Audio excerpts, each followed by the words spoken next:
You know, Christmas present drawings don't have to look flat and boring. It only takes a few extra steps to make a really pretty one, just like this. Just follow along with me and I'll show you how easy it is to do.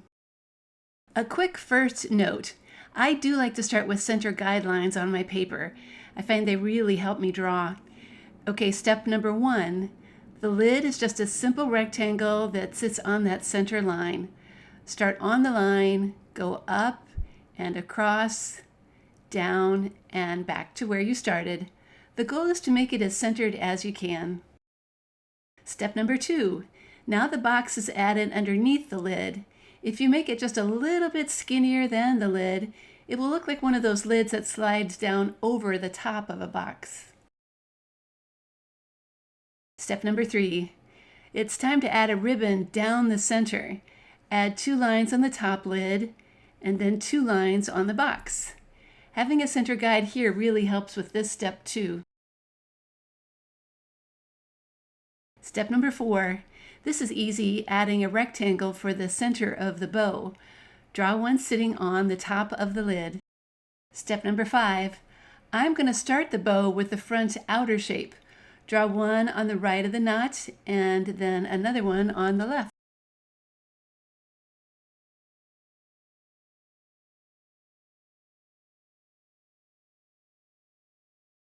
Now just a couple more lines are needed to make it look more like a real bow. I'm adding some little crease lines and a longer one to make it look like it's the side of a loop.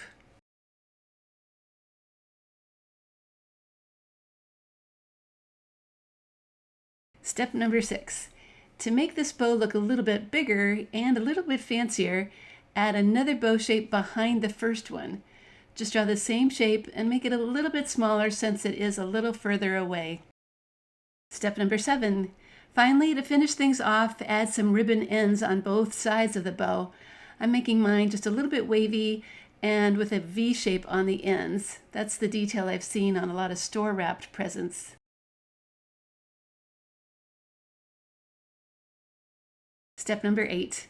To make our present look like it's sitting on something and not just floating in the air, I'll add 2 table lines. Step number 9.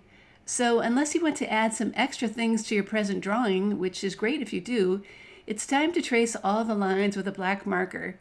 It's nice that these are mostly straight, so they're really easy to trace. Now when you are done tracing, take a moment to erase any extra pencil lines that might still be showing.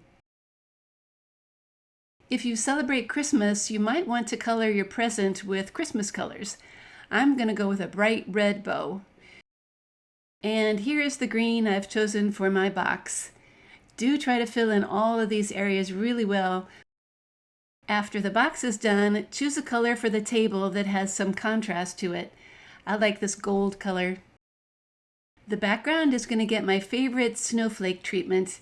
You start by drawing lots of small circles with your blue crayon. And then you go back and fill in all the areas around the circles with some solid blue coloring. It takes some patience to do this, but the soft, snowy look that you get when you're done is so worth it. And here is my finished Christmas present drawing. I really like how well that red bow shows up. My name is Kathy, and for the past 20 years, my website has helped millions of kids learn how to draw. Visit Art Projects for Kids for over 700 drawing projects, including how to draw a Christmas tree and a Christmas stocking. I hope you check out those projects too.